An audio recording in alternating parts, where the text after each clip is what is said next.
The night had been restless, yet mercifully silent. Before lying down, Jasim had insisted, quietly, firmly, that Jannat take the bed. "No," she had answered, almost before he finished the sentence. "You will be uncomfortable on the sofa. Please." He had opened his mouth to protest, but she was already spreading a light comforter on the wide velvet sofa, curling into it like a small bird settling into a nest. "I'm very comfortable here," she said, offering him the tiniest, bravest smile. "Truly."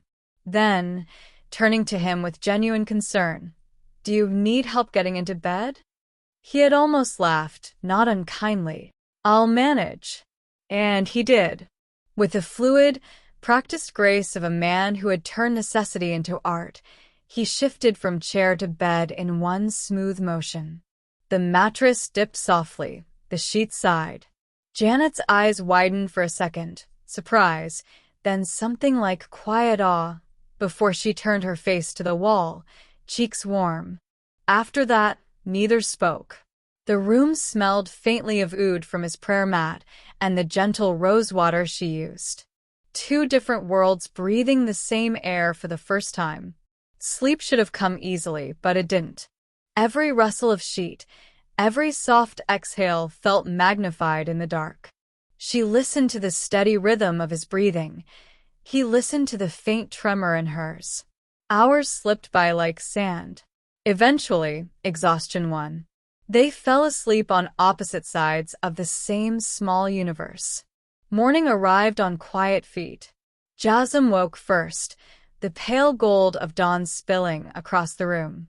For a moment, he forgot where he was, forgot everything, until his gaze found her. Jannat stood at the tall, arched window, bathed in the tender warmth of early sun. She wore a soft pink dress, light as dawn itself, the delicate silver embroidery catching the light like morning dew. No makeup, no jewelry except tiny pearl studs in her ears. Her skin glowed, warm, flushed rose at the cheeks, where the sun kissed it. Loose strands of hair had escaped and danced around her face whenever she breathed. She looked like something a poet would spend a lifetime trying to describe and still fail. Jasim's heart gave one hard, helpless knock against his ribs. He sat up slowly, unable to look away.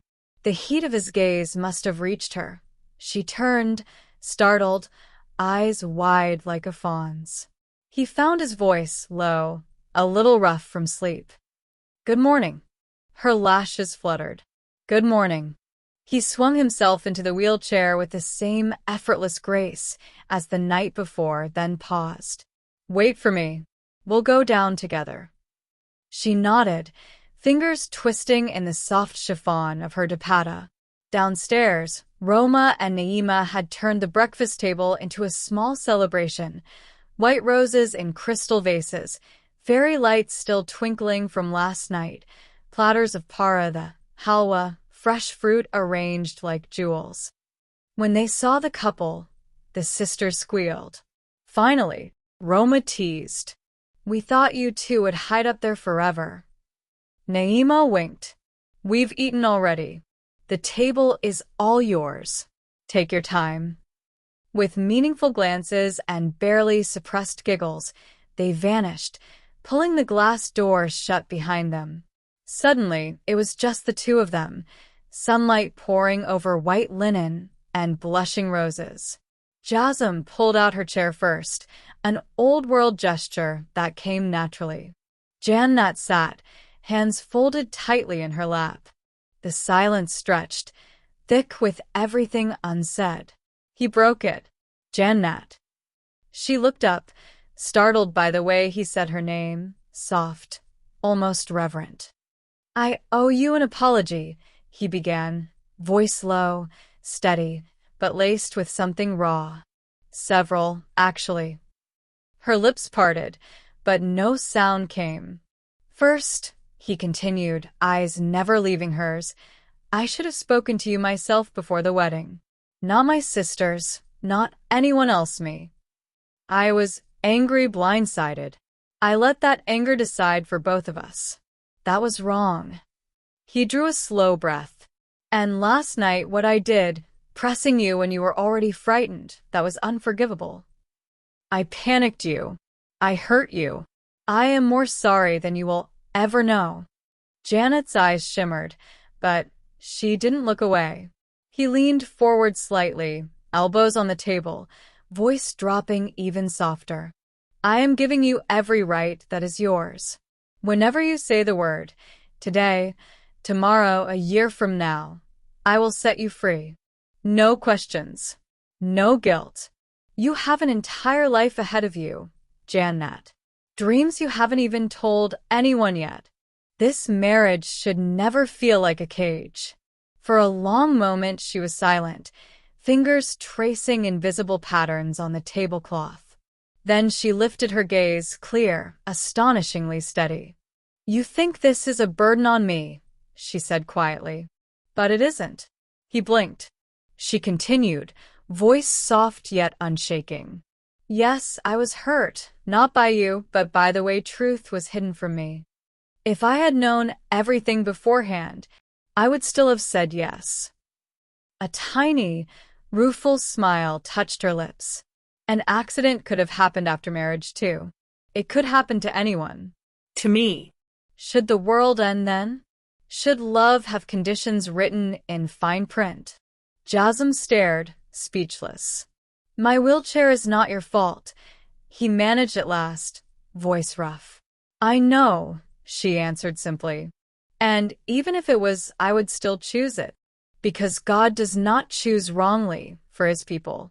If he placed me here, beside you, then here is where I am meant to be. The air between them trembled. She looked down, then up again, cheeks pink. We don't know each other yet. Everything happens so quickly.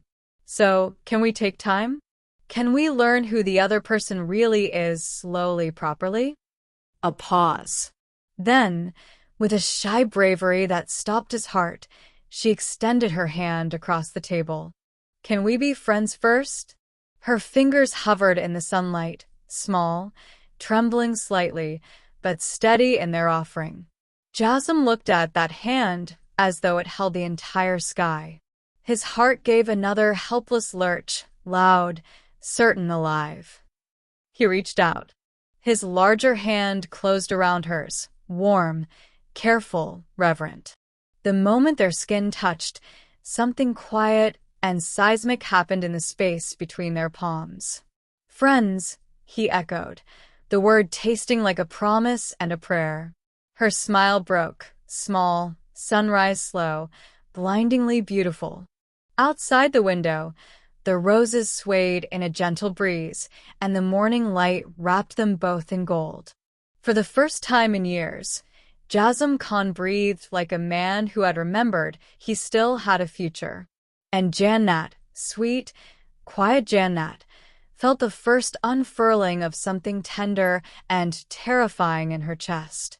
Neither let go of the other's hand. Not yet.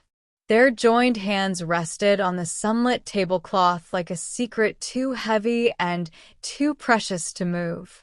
Jasim's thumb traced the delicate ridge of her knuckles, slow, reverent, as if memorizing the map of a country he had only just been allowed to enter. Janet's fingers answered by tightening, just once, a shy, wordless yes that made his heart stumble. In that suspended hush, the world beyond the glass doors simply ceased. Then came the soft shuffle of footsteps. A young maid appeared at the threshold, eyes wide, voice trembling with urgency. Jannat, Bobby, your parents are here. They're in the driveway. They're asking for you right now. The air turned sharp. Janet's gaze flew to Jasim's. Something fierce and fragile flickered between them, an unspoken vow forged in the space of a single breath. She did not pull her hand away. Instead, she turned calmly toward the maid, her voice steady as dawn itself. Take them to the sitting room. Tell them I'll be there in a minute.